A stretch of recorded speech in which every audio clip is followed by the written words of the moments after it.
네, 대단히 반갑습니다. 오늘도 세례문답 공부를 위해서 강의열을 찾아주신 여러분들을 주님의 이름으로 축복하고 환영합니다. 오늘은 9-3강 세례와 성찬 예식 지난번에 이어서 세 번째 시간을 공부하도록 하겠습니다. 오늘은 97문답부터 106문답까지 하게 되겠습니다. 자, 준비하시고 고! 97번 떡은 무엇을 기념합니까? 성찬식에서 떡은 무엇을 기념하냐 이거죠. 지난주에 우리가 지난번에 성찬은 떡과 포도즙으로 한다고 그랬습니다. 그럼 이제 떡은 무엇을 기념하느냐는 거죠. 예수님의 몸을 기념합니다. 옛날에는 성찬을 행하면서 떡을 손으로 떼어서 주었던 것 같습니다. 이것은 예수님의 몸이 십자가에 달렸을 때 못이 박혔던 손과 발이 몸무게 때문에 찢어지는 모습을 보여주었던 것입니다. 성도들은 이것을 보면서 예수님이 우리의 죄를 위하여 십자가 위에서 얼마나 고통을 받으셨는지 다시 한번 느낄 수 있었고, 예수님의 그 위대한 죽으심으로 우리 죄가 완전히 사해진 것을 믿었던 것입니다. 98번 포도즙은 무엇을 기념합니까? 예수님의 피를 기념합니다. 포도즙은 그 붉은 색깔 때문에 예수님의 피를 의미합니다. 예수님이 십자가 위에서 피를 흘리심으로 이제 우리 안에는 예수님의 피가 흐르게 되었습니다. 그래서 우리 믿는 자들의 혈액형은 모두 예수님의 혈액형으로 통일되었습니다. 자, 제가 지금 말씀드린 건 상징적인 것이지 실제적인 것은 아니라는 건 아시죠? 영적으로 그렇게 이해하시면 되겠습니다. 이제는 더 이상 분노하고 시기하며 분열하지 않고 사랑으로 하나 되는 새 사람이 된 것입니다. 99번 성찬식은 언제부터 언제까지 행합니까? 예수님께서 죽으신 때부터 재림하실 때까지 행합니다. 관련 성경 구절은 고린도전서 11장 26절입니다. 너희가 이 떡을 먹으며 이 잔을 마실 때마다 주의 죽으심을 그가 오실 때까지 전하는 것이니라. 성찬을 행할 때 우리는 예수님의 복음을 전하고 있는 것입니다. 그 복음의 내용은 예수님이 우리를 위하여 죽으셨다는 것과 부활하시고 승천하신 예수님이 다시 오신다는 것입니다. 우리 믿는 자들은 오직 예수님의 십자가 때문에 모이는 자들이며, 주님이 다시 오실 때까지 이 목적을 우리 마음대로 바꾸어서는 안 됩니다. 누가 성찬에 참여할 수 있습니까? 입교한 자와 세례받은 자입니다. 성찬은 믿지 않는 자와 어린아이는 참여할 수 없습니다. 성찬에 참여할 때는 반드시 그 의미를 알고 참여해야 죄를 짓지 않기 때문입니다. 다시 말해서 아직 예수를 믿지 않는 자들이 성찬에 참여한다면 성찬을 단순히 먹고 마시는 것으로 생각할 수 있습니다. 이것은 예수님의 몸과 피를 욕되게 하는 것이고 더럽히는 것입니다. 우리는 성찬을 통해서 예수님의 십자가 앞에 서서 십자가에 못 박히신 예수님을 바라보며 예수님의 십자가 대속의 은혜를 다시 한번 체험하게 됩니다. 이것이 얼마나 영광스럽고 복된 일인지 모릅니다. 그러므로 우리는 이 귀하고 엄숙한 일을 의미도 모르는 아무에게나 허락할 수 없습니다. 101번 누가 성찬에 참여할 수 없습니까? 죄를 짓고 회개하지 않는 자, 그리고 교회에서 성찬을 금한 자입니다. 일시적으로 성찬을 금할 수 있어요. 죄를 짓고 회개하지 아니한 자는 지금 주님의 은혜를 거부하고 있기 때문에 성찬에 참여할 수 없습니다. 그리고 교회에서 어떤 허물이 있어서 성찬을 중지시킨 자도 성찬에 참여할 수 없습니다. 이것은 예수님께서 우리의 영적인 훈련을 위해서 교회에 이러한 권한을 주셨기 때문입니다. 그러나 본인 스스로 생각해서 자기 믿음이 약해졌거나 말씀에 불순종하는 삶을 살았다고 해서 성찬을 거부해서는 안 됩니다. 왜냐하면 예수님께서는 우리의 약한 믿음을 위해서 돌아가셨고 또 이 약한 믿음을 도와주시기 위해서 성찬을 하라고 하셨기 때문입니다. 102번 성도는 성찬 분배 중에 어떻게 해야 합니까? 조용히 묵상하고 감사하며 기도해야 합니다. 우리는 성찬의 떡과 포도즙 자체를 신성하게 여기지 않습니다. 그래서 성찬을 받을 때 무릎을 꿇는다든지 혹은 떡이나 포도즙에 경의를 표하는 일은 하지 않습니다. 그러나 예배를 드릴 때 마음과 뜻과 정성을 다해야 하는 것처럼 성찬을 받을 때도 엄숙하고 진지한 마음으로 받아야 합니다.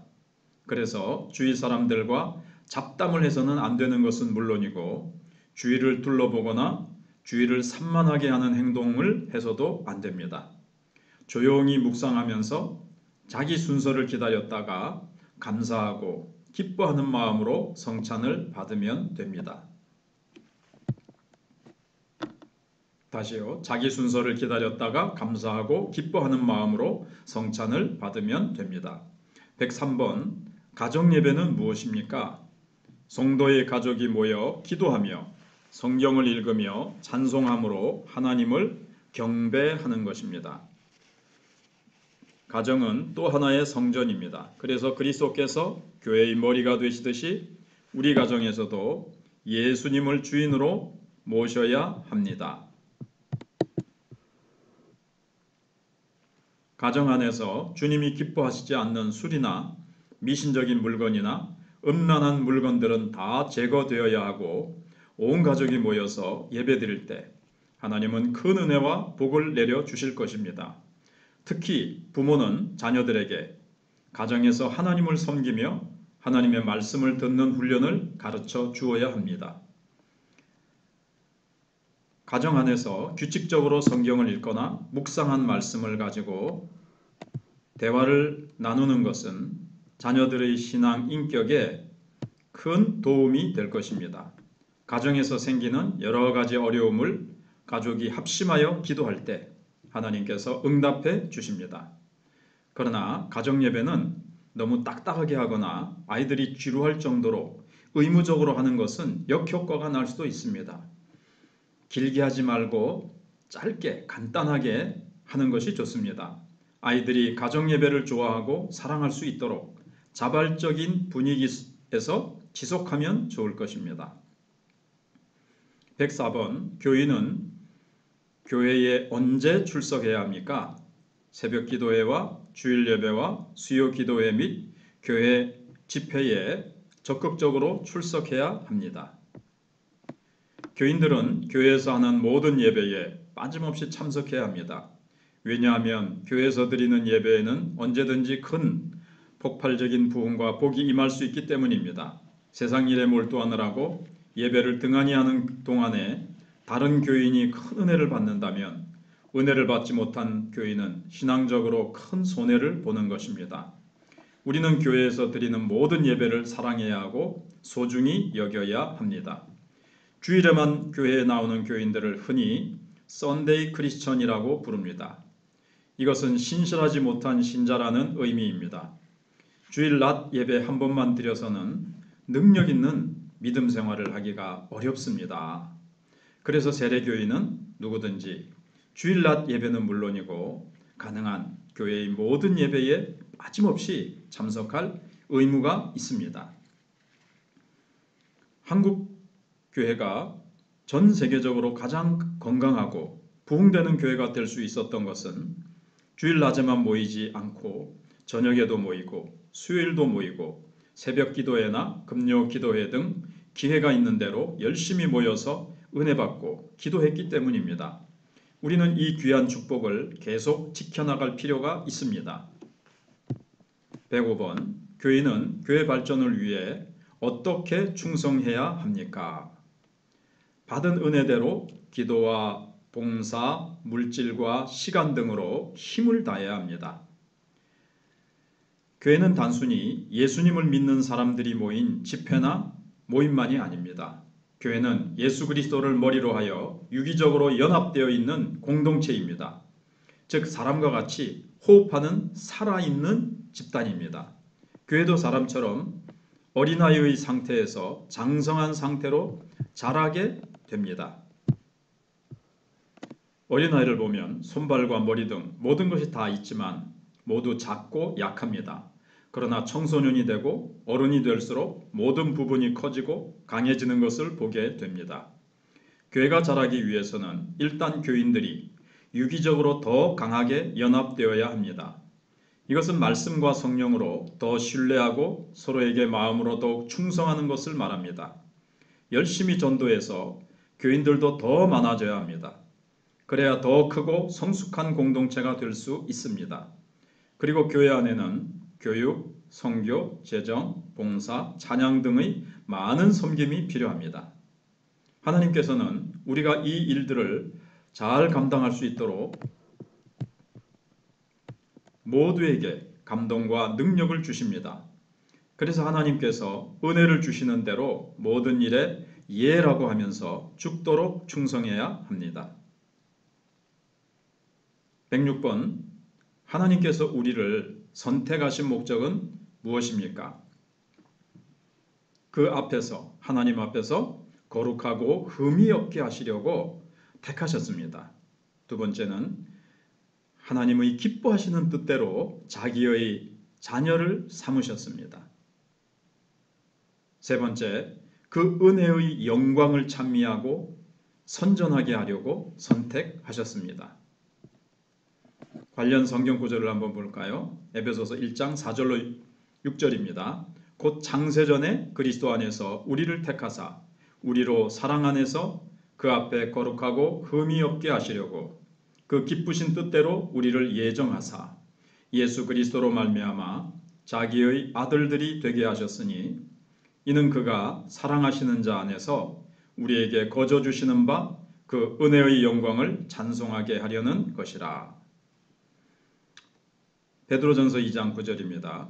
그러나 너희는 택하신 족속이요 왕같은 제사장들이요 거룩한 나라요 그의 소유가 된 백성이니 이는 너희를 어두운 데서 불러내어 그의 기이한 빛에 들어가게 하신 이의 아름다운 덕을 선포하게 하려 하심이라. 자, 해설을 보겠습니다. 하나님이 무슨 목적으로 우리를 선택하시고 구원하셨는가 하는 것은 우리 신앙에 있어서 가장 중요한 질문 중 하나입니다. 이스라엘 백성이 하나님 앞에서 실패했던 이유도 결국 이것을 바로 알지 못했기 때문입니다. 이스라엘 백성은 하나님께서 그들을 선택하신 것은 자신들을 축복하시기 위해서라고 생각했습니다.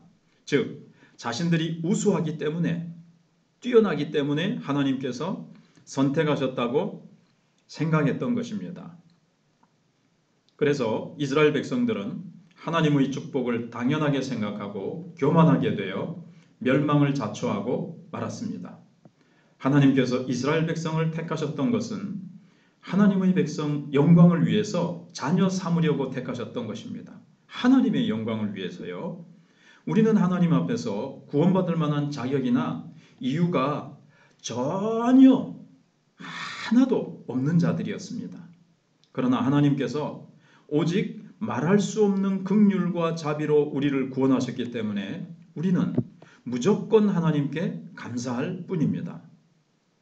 만일 우리의 신앙생활에서 감격과 감사가 사라지고 있다면 우리의 신앙생활은 지금 심각한 위기에 빠져 있거나 영적으로 신앙적으로 병들어 있다는 것입니다. 그러므로 자기를 잘 점검해 보시기를 바랍니다. 우리는 하나님을 찬송하며 영광 돌리기 위해서 구원을 받았습니다. 그래서 하나님께 감사하고 영광 돌리는 것이 우리가 사는 가장 중요한 목적이 되어야 합니다. 우리는 세상에서 성공하고 유명해지는 것보다는 하나님의 자녀다운 모습을 가지도록 노력해야 합니다. 이 세상에서 돈을 많이 벌고 성공하는 것보다 죄짓지 않고 거룩하고 흠이 없는 자로 남는 것이 성공하는, 다시요, 이 세상에서 돈을 많이 벌고 성공하는 것보다 죄짓지 않고 거룩하고 깨끗하고 흠이 없는 자로 남는 것이 성공하는 것이라는 것을 알아야 합니다. 그럴 때 하나님이 기뻐하시고, 하나님이 기뻐하시는 삶을 살 때 하나님께서 늘 은혜와 사랑과 능력을 부어주시고 하나님 나라에서도 우리가 칭찬과 상급과 면류관을 받게 될 것입니다. 자, 오늘도 지금까지 공부하느라고 대단히 수고 많으셨습니다. 하나님의 은혜가 함께 하실 줄 믿습니다. 평안하세요. 잘 이해가 안 된 부분이 있다고 생각되시면 다시 한번 들어보시고 또 몇 번이고 반복해서 들어서 완전히 자신의 것으로 삼으면 너무나도 좋을 것입니다. 샬롬. 다음 시간에 만납시다.